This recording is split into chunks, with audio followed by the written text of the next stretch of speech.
시청자 여러분 안녕하십니까. 1월 9일 오후 시간인데요. 천옥현의 안보정론을 시작하겠습니다. 이미 앞방송에서 제가 말씀을 드린 대로 우리 해군 한 명이 연평도 인근에서 실종됐는데요. 숨진 채로 발견이 돼서 지금 평택 이함대 사령부가 있는 쪽으로 이송 중에 있다고 하는 비보를 먼저 말씀을 드립니다. 자세한 이 실종 경위 그리고 이 사망 경위는 이 해군 당국에서 조사하는 대로 발표할 예정으로 있다고 하니까요. 근데 제가 보기에는 특별한 사연이 없는 걸로 보면 실족해서, 왜냐하면 갑판의가 너무나 미끄럽기 때문에 사망한 것이 아닌가 하는 생각이 들고요. 이번 사건으로 미루어 짐작컨대 지난번에 해군 공무원 월북했다고 정부가 발표해놓고 이 관계 기관의 수사 결과, 즉 해경의 최종적인 수사 결과를 보고 얘기하자, 그 아들한테 그렇게 편지를 썼지 않습니까? 그런데 이 내용이 아직도 밝혀지지 않고 있는데요. 이번 사건과 해군 공무원의 이 월북이라고 정부가 주장해놓고 그 이후로 최종적인 수사 결과 발표 내용과의 이 차이점이 뭔지, 또 유사점이 뭔지, 이런 거를 철저히 파헤쳐서 지난번 해군 공무원 사건은 왜 월북 사건이라고 판정을 하게 됐는지 구체적인 근거와 논리와 그런 것을 자세하게 국민에게 밝히는 또 다른 계기로 활용해야 되겠다.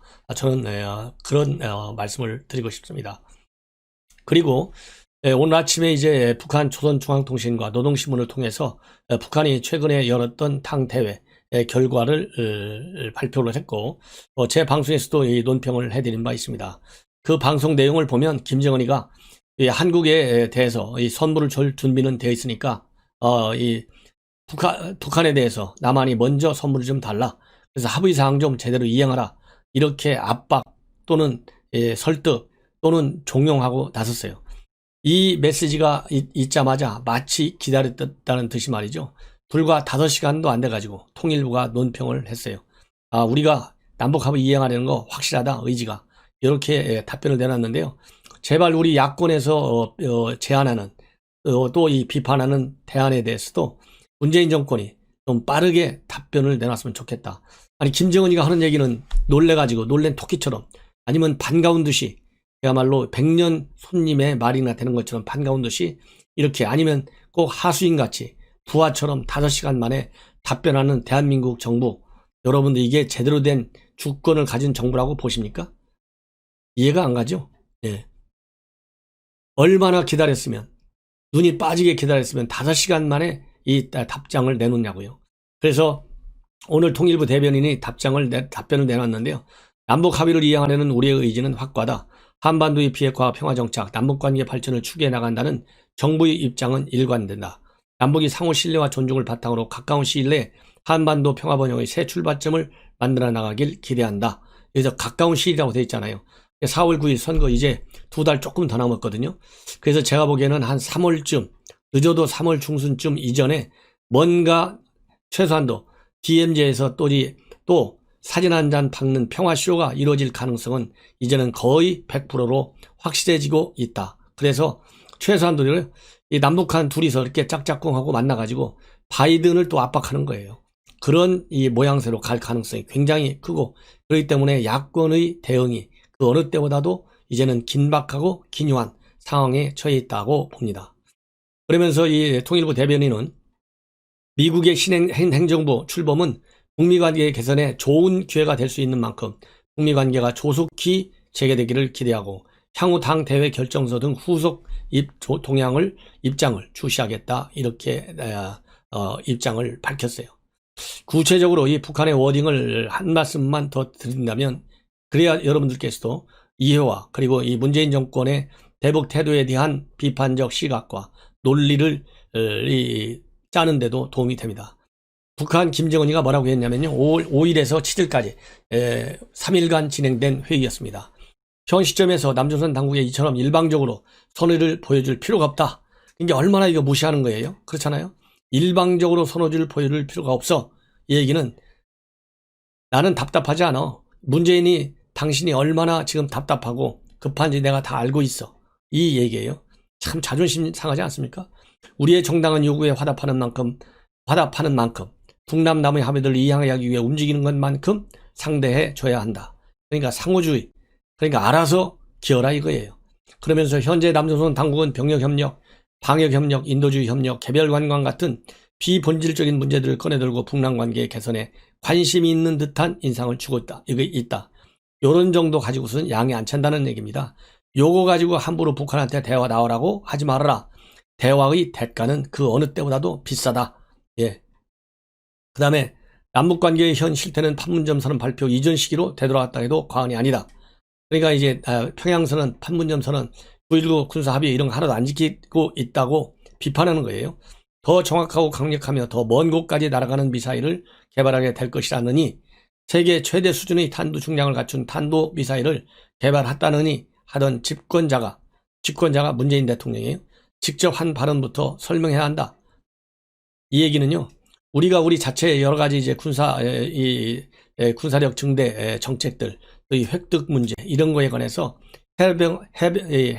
해명하라는 거예요. 그래서 대한민국의 군사 주권을 갖다가 완전히 말살시키려고 하는, 그야말로 일일이 북한 김정은이의 사인을 받고 하라는 얘기, 이 얘기는 바로 9.19 군사합의를 체결한 우리 문재인 정권의 잘못에 기인한다는 말씀을 또 드리지 않을 수가 없어요. 이 얘기는 참고적으로요.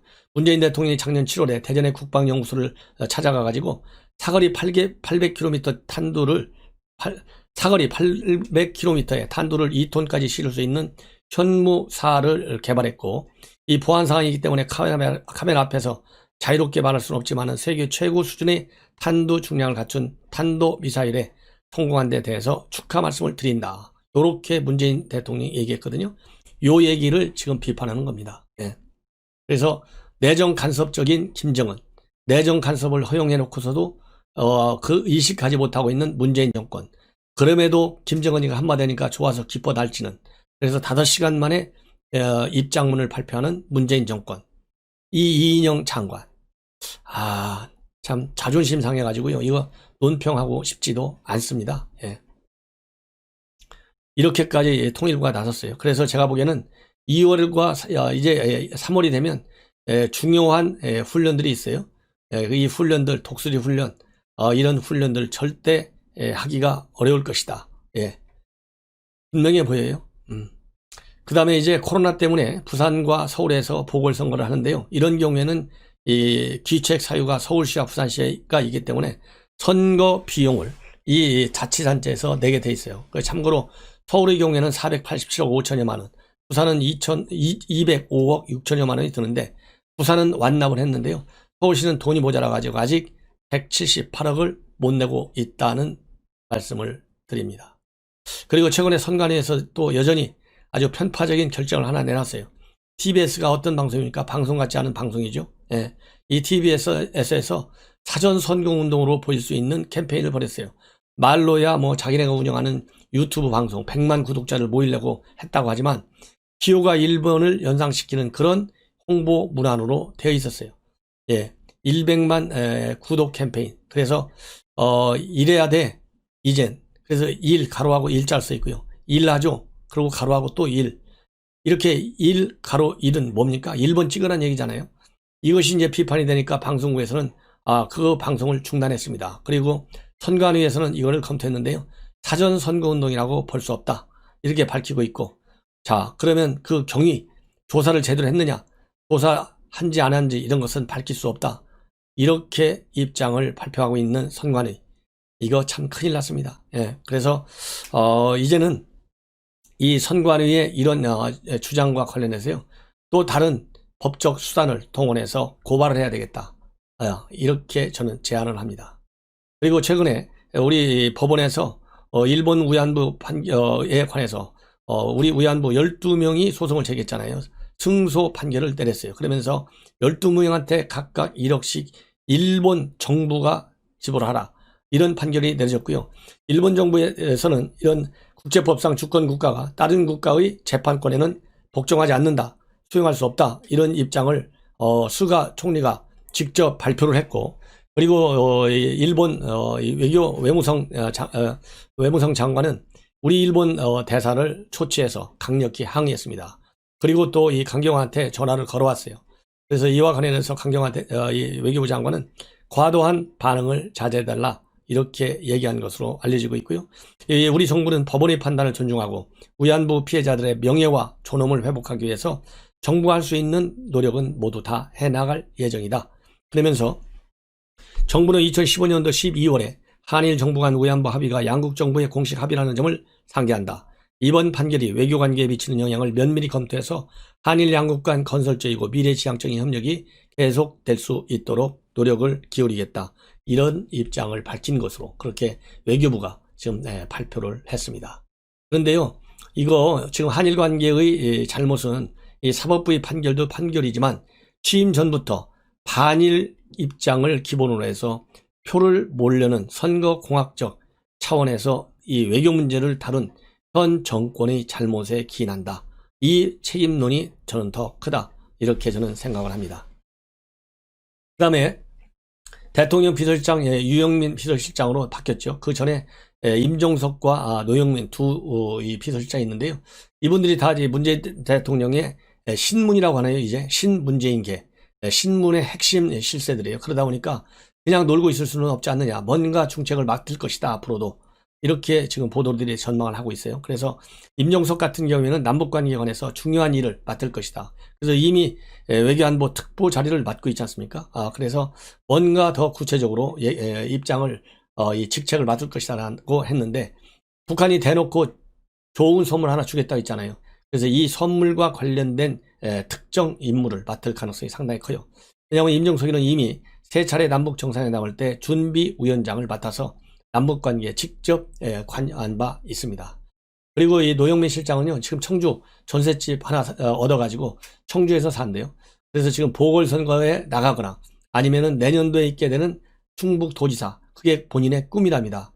거기에 출마할 계획을 하고 준비를 하고 있다는 보도들이 나오고 있습니다.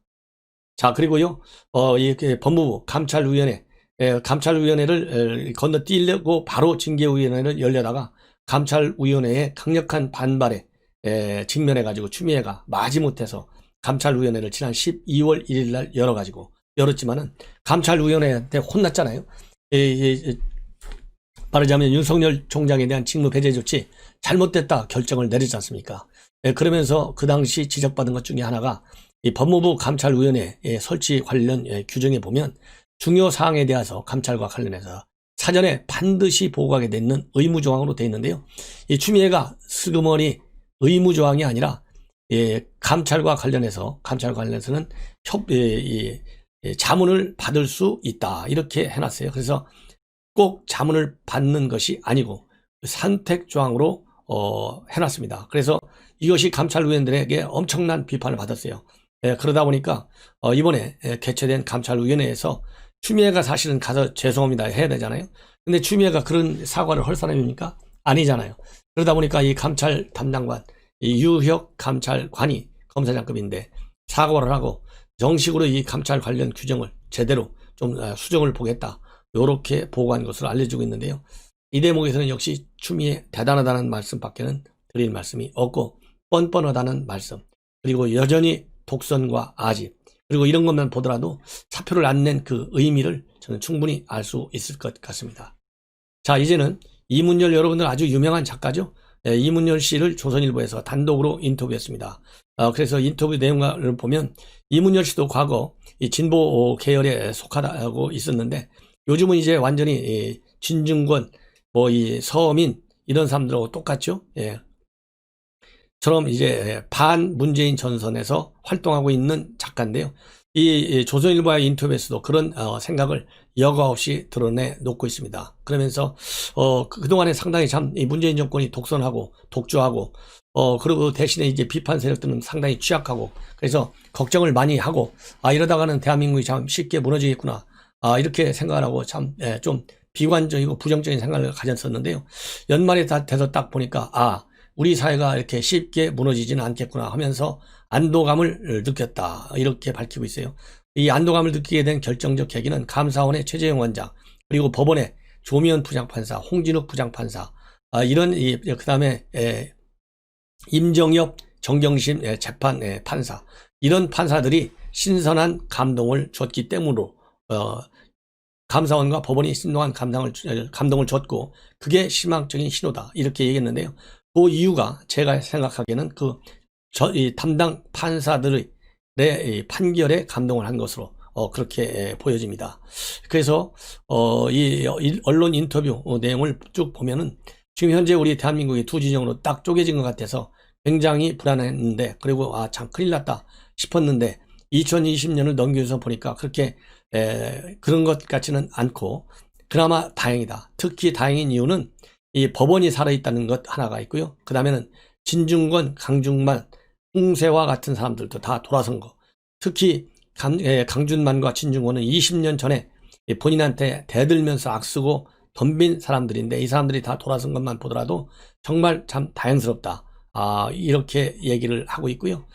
그리고 문재인 정부와 갈라서게 된 것은 다른 게 아니고 문재인 정부가 하는 것이 이런 것은 아닌데 라고 생각을 하다 보니까 이제 더 이상 문재인 정권이 하는 거에 관해서는 찬성할 수가 없다. 그래서 선긋기를 나설 수밖에 없다 이렇게 얘기를 하고 있고요. 그리고 적폐청산을 지금 계속 한다고 하고 있는데 적폐청산 이거는 정치적인 구호일 뿐이고 본인도 사실상 박근혜 싫어하고 탄핵에 별로 불만은 없지만은 문재인 정부가 적폐를 말할 권리는 없다고 생각한다. 그래서 그들 내부에 전부터 쌓여있던 적폐가 권력을 잡고 나서 다시 다 드러나고 있다 이렇게 얘기를 하면서 추미애도 그 중에 하나다. 그리고 추미애는 10년 전에 한번 봤는데 아주 나쁜 사람이더라. 그러면서 이 기자들 앞에서도 본인을 갖다가 가당치 않은 놈이라고 포언까지 했는데 그때 본인은 벌써 추미애 본질을 알아봤고 그때부터 비가당녀로 여기기 시작했다.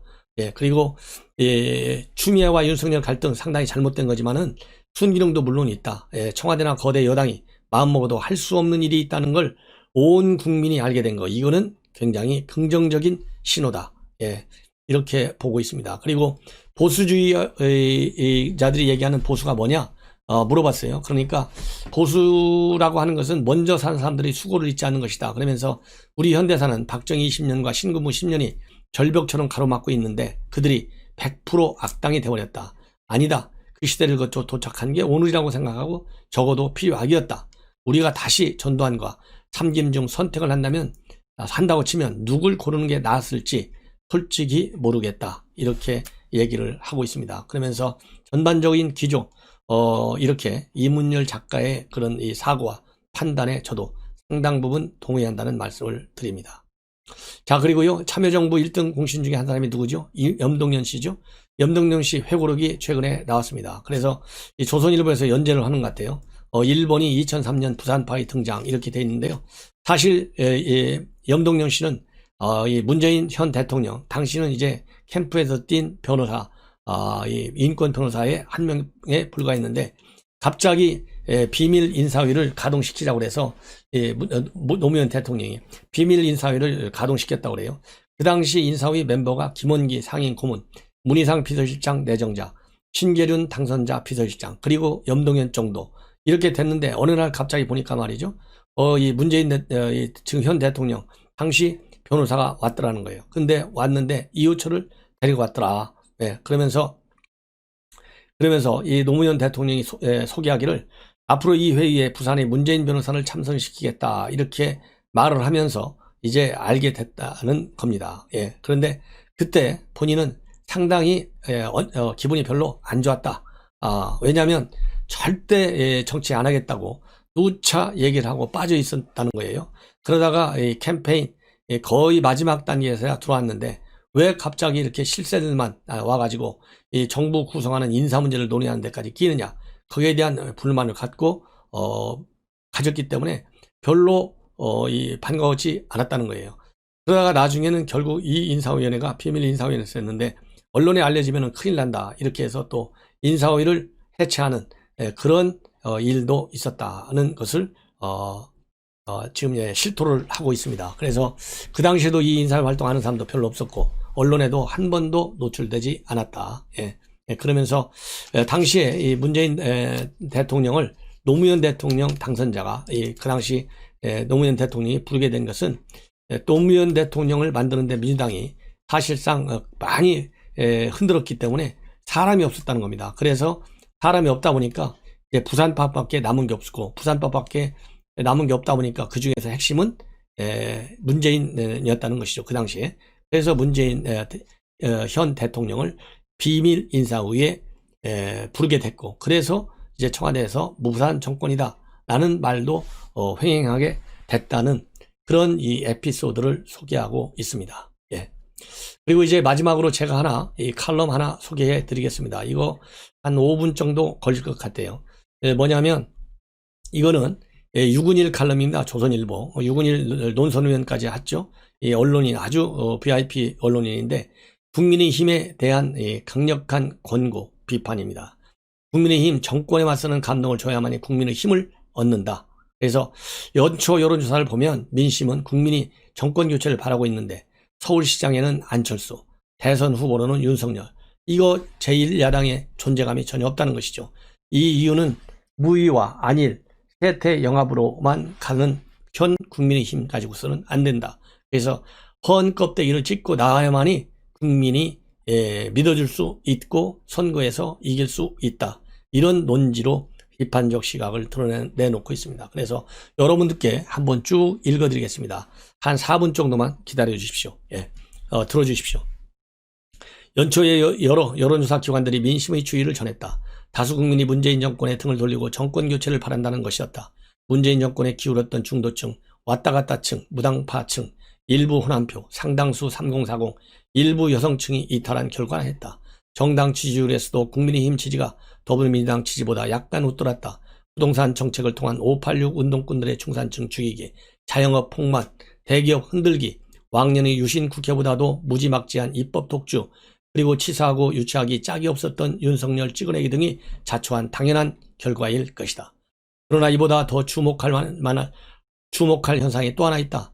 서울시장 보궐선거나 차기 대통령 선거에 관한 여론조사에서 3강의 하나로 부상하고 있는 야권 후보감들이 다 국민의힘 소속이 아니라는 사실이다.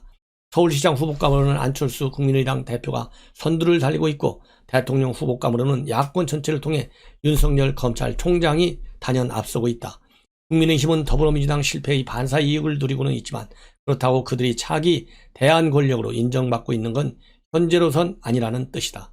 586 운동권들이 내리막길을 달릴수록 국민의힘이 다음엔 너희다 라는 압도적 신임을 받기는 고사하고, 오히려 너희는 글쎄다 라는 떨떠름한 반응을 얻고 있다면, 이는 국민의힘 지도부의 그간의 전략적 행보가 중체대한 차질을 빚었다는 이야기밖엔 안 된다.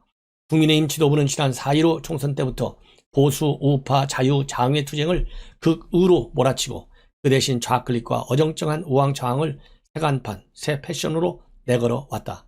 그래야 젊은층, 여성층, 호남 유권자들, 중도층을 흡수할 수 있다는 타령이었다. 그러나 그런 국민의힘 대통령 지망자들은 겨우 2~4% 정도의 쪽팔리는 지지율만 보이고 있을 뿐이다. 반면에 뚜벅뚜벅 소신껏 자신의 길을 간 윤석열은 15 내지 30.4%의 높은 신뢰를 받고 있다. 왜 이렇게 됐을까? 야당이 야당다움을 극대화하지 않고 그것을 솔선폐기 처분해버린 탓이다. 국민의힘 지도부는 진보 여러분, 더불어민주당, 정의당 여러분, 우리도 당신들 쪽으로 반은 갔습니다. 우리를 제발 보수 반동으로 보지 말아주세요 라고 영합하고 쭈뼛쭈뼛 했다. 그러나 그 효과는 그들이 말한 외연 확장으로 나타나지 않고 초라한 2 내지 4%짜리로 쪼그라들었다. 국민의힘 지도부가 세웠던 가설이 적어도 최근 여론조사상으로는 꽝이었다는 뜻이다. 반면에 그동안 국민의힘이 하지 않거나 못한 당당한 원칙주의적 각지투쟁은 윤석열 검찰총장과 2천여 검사들, 검찰총장 정직 처분에 노라고 말한 조미연, 홍순욱 판사, 전광훈 피고에게 무죄를 선고한 허선화 판사, 정경심 피고에게 유죄를 선고한 임정혁 판사, 최재형 감사원장, 몇몇 진보 출신 비판적 지식인들과 활동가들, 그리고 팩트로 말하려는 몇몇 우파 유튜버들이 고군 분투하듯 했다. 국민의힘은 이런 현상도 중도 실용이 아니라서 극으로 매도할 작전인가? 민심은 그러나 이 용감한 캐릭터들을 정의의 주인공 아이언맨처럼 바라보고 있다. 힘의 대세에 맞서 진실을 말하는 용기라야 진한 감동을 유발하는 것이지, 국민의힘 지도부 같은 무의, 안일, 태영합 가지고는 어림도 없다. 세태영합 가지고는 어림도 없다. 그렇다면 이 각성한 민심, 이 뒤처진 국민의 힘을 두고 이제부터 목마른 사람들은 무엇을 갈망해야 할 것인가? 국민의힘 안에는 개인 차원에서 당차고 우수한 의원들이 꽤 있다. 이 알맹이들이 현 지도부 헌껍데기를 찢고 나와 더 광활한 지평을 향해 나비처럼 날아갈 수는 없을까? 이 나비가 민심의 추세 아이언맨 현상을 돌아보며 극좌 파시즘에 멍든 이 땅의 꽃들에 새 희망의 틀을 짜 보일 수는 없을까? 그럴 수 있었으면 한다.